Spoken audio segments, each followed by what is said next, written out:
Yeah, just go throw the bad decks into that trash can in the corner there, please. Welcome traveler to our Invokation Academy Deck Lab. Don't mind the mess, we're just cleaning up from the last session, but come on in, you're just in time for our next one. I'm Professor Blepp, and I'll be guiding you through today's practical workshop where we're going to do a deep dive on a specific deck and help you learn how to play it better. We'll start with the characters and look at how each of them work. Then we'll take a look at my personal list and go over it card by card, and finally finish with some tips and tricks for how to play the deck to its full potential. Today, we'll be looking at one of my all-time favorite decks to play, Shenhe Double Anemo, also known as Shenhemo. Keep in mind our lab is happening during version 3.8, so if you're viewing the recording, some of this information might be out of date. So, let's not waste any more time and get into the fun stuff. I hope everyone brought their safety glasses, as things could get a little experimental. As the name implies, the core of the deck is Shenhe. Her skill deals only 2 cryo damage, but comes with the Icy Quills buff, which increases the next 3 instances of cryo damage by 1. This means, provided you can use up all the stacks, her skill can do up to 5 total damage for just 3 dice, which is an incredible amount of value. Most importantly, the buff works with cryo swirl damage. With this active, Anemo skills will often do 7 total damage every time they swirl. Do note that hitting 2 characters with swirl will use up 2 stacks of Icy Quills, so in order to get the full effect a second time, you'll need to use Shenhe's skill again. And in case you're wondering, if you only have 1 stack, the character to the right of the target will take an extra damage, but it won't apply to the next character. Shenhe's burst buffs swirls even more. When used, it deals only 1 cryo damage, but leaves behind a 2U summon which buffs all cryo damage, including swirls, by +1. So while the summon says it does 1 damage, this will always do at least 2 due to its own buff. And if you're able to have both Icy Quills and her burst on field at the same time, now your swirls are doing 3 damage to every single character on the other side. This damage is going to take out opponents real fast. Shenhe is certainly the star of the deck despite it using Anemo Resonance. Make sure you prioritize learning her mechanics, as they are the key to making the deck work. Now, as for our 2 Anemos, there's a few different options and most combinations can work decently well, with some slight variations between different decks. If you have your own preferences, feel free to use those. For this lab, I'll be diving into the 2 I like most for this deck, Sucrose and Kazuha. Let's go over their skills, starting with Sucrose. Her skill does 3 Anemo damage, but has the added effect of swapping your opponent's character to the left.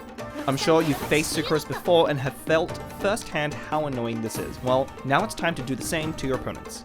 Sucrose's burst deals 1 Anemo damage initially, but will leave behind a summon that does 2 damage and can infuse when the swirl is triggered. Using her burst is generally not a priority in this build of the deck, as most of your games won't last long enough to make full use of it, but it can be pretty effective for longer games. However, you do have the option of using Sucrose's talent card, which powers up her burst considerably. Once equipped, when the summon is infused with any element, it will buff all damage of that element by 1, the same effect as Shenhe's burst. If you ever manage to stack this with all of Shenhe's buffs, you can get your swirls up to 4 damage. You'll rarely get to do this in practice, but having access to another of these effects can be great. Overall, Sucrose's good damage output combined with her ability to swap opposing characters is one of the strongest choices, and I'd highly recommend you always use her in any Shenhemo build. And last, we have a newcomer to the team, Kazuha. Before 3.8, Xiao was a common choice for this slot, and it's still very good, but personally I like the flexibility that Kazuha brings to the deck. So let's take a look at his kit. His skill does 3 Anemo damage, but instead of swapping your opponent like Sucrose, Kazuha will swap to the next character to the right on your side. You'll want this to be Shenhe, so make sure to place Kazuha to Shenhe's left when building your deck. Not only that, if this skill triggers a swirl, it will infuse his next plunging attack with that same element and deal +1 damage. Since he switches off right away, he immediately sets himself up for his own plunge attack, much easier than with Xiao.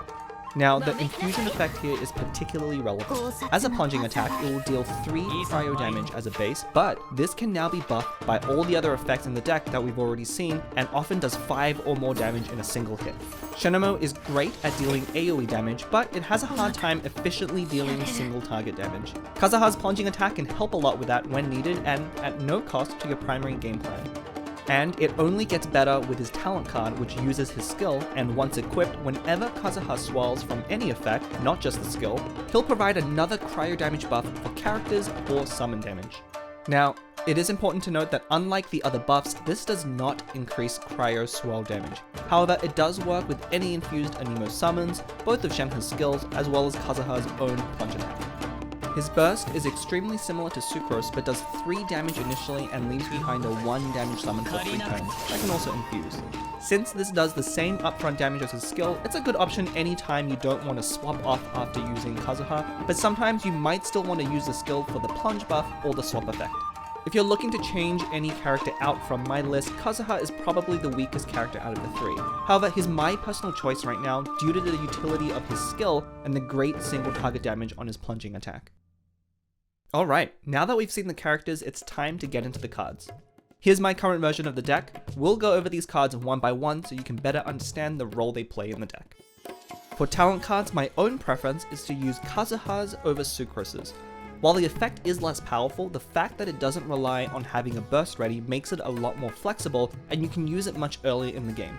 Of course, you are welcome to use Sucrose's talent here instead, or if you'd like, you can even try using both in the same deck. Next, we have our ramp package.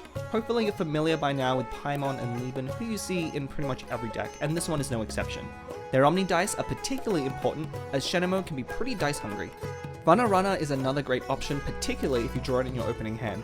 This deck will sometimes open with 2 skills from Shenhe, which may sometimes leave you with 1 or 2 unused dice. Runner is great at making sure that those don't go to waste. For dice fixing, we are of course using Bestest Travel Companion. However, because of how reliant this deck can be on using skills, I also like to throw in 1 or 2 toss-up as well. For card draw, we already saw Lieben, but also I like to use Treasure Seeking Sealy. It's the most efficient card draw we have for 1 dice, and this deck has no trouble getting to 3 skill uses. Next, we have some common cards for generating dice advantage. If you're not familiar with this concept, make sure to check out my card and dice advantage lesson from the TCG 101 series, where I go into depth on this. Gamblers in particular can be great in this deck, as it's not uncommon to kill 2 of your opposing characters with 1 swell, which can make for an explosive turn. Here we have our quick swap cards.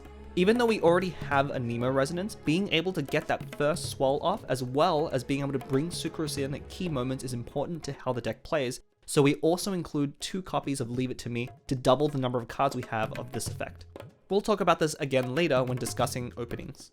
Next, we have some pretty standard cards for PvP, I Haven't Lost Yet, and Lotus Crisp. Now, if you're a newer player that may not be sure how to best use these cards, or if you plan to only use this deck for PvE, you can consider changing out 2 of these for Hash Browns and 2 of any other card you like. The cards we looked at so far are pretty core to the deck, and I don't recommend changing them out. The remaining ones, however, are personal choices, so feel free to replace any of these with different cards. First up, we have Heavy Strike, which adds +2 to a charged attack.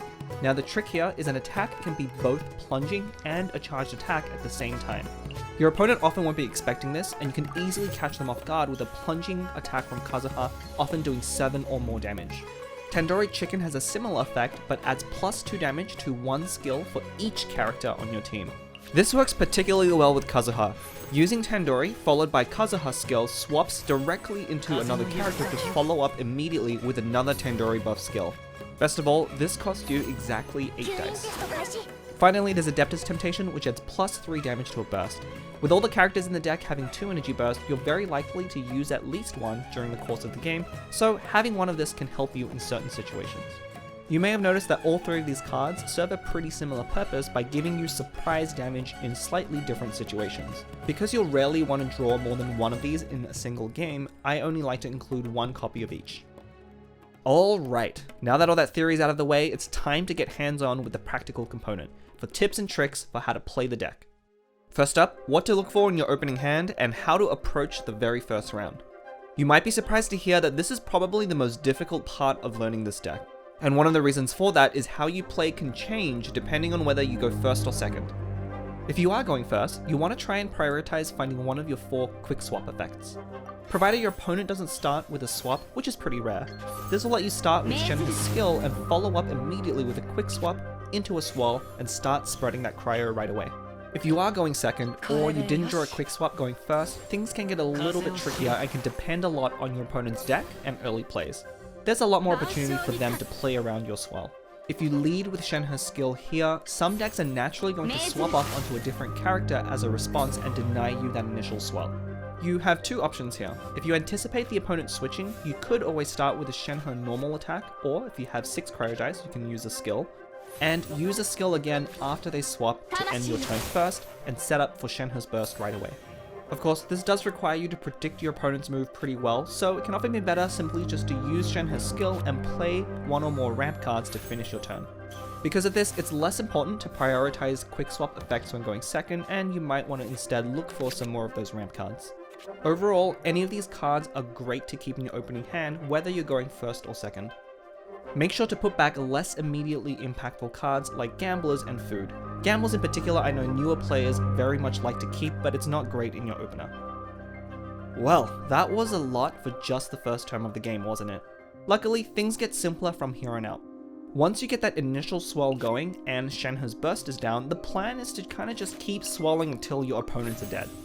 Occasionally you may switch back to Shenhe to refresh her Icy Quills buff, but in general you'll want to stay on your Anemo characters as much as possible and chain swell after swell. This deck really outputs damage faster than you might think, and is looking to finish off opponents as early as round 3 or 4, so keep that in mind when playing cards that have a delayed effect, like Paimon, Treasure Seeking Steely, or Lieben. Keeping that extra card to tune might be the difference between losing and winning the game. And another question you might be wondering is when you start Sucrose and when do you start Kazuha? Well, there's a couple of simple rules to keep in mind. If you draw Kazuha's talent, starting Kazuha and getting that buff set up is a great way to open.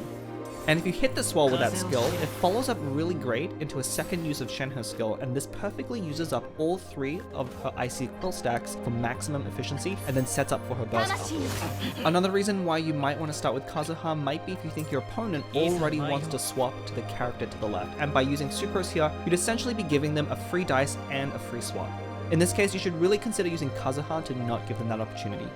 If you draw Heavy Strike, you might also want to get Kazuha infused early on so you can always have him available for a Heavy Strike surprise attack if the situation presents itself. Otherwise, in pretty much every other situation, you should be using Sucrose and only use Kazuha later if one of the above situations comes up, or you're down to just those last 2 characters. The reason for this is Sucrose is more annoying to deal with, particularly when you can push opponents off their desired active character, wasting a dice and a turn with a slow swap. And if your opponent tries to immediately swap back into that same character, don't be afraid to respond with another use of Sucrose's skill, even though this won't swell. It still deals good damage, and by now they've already been hit twice with it, which often puts the character low enough that if they try to swap another time, they will risk losing that character, which might force your opponent into making different and awkward plays.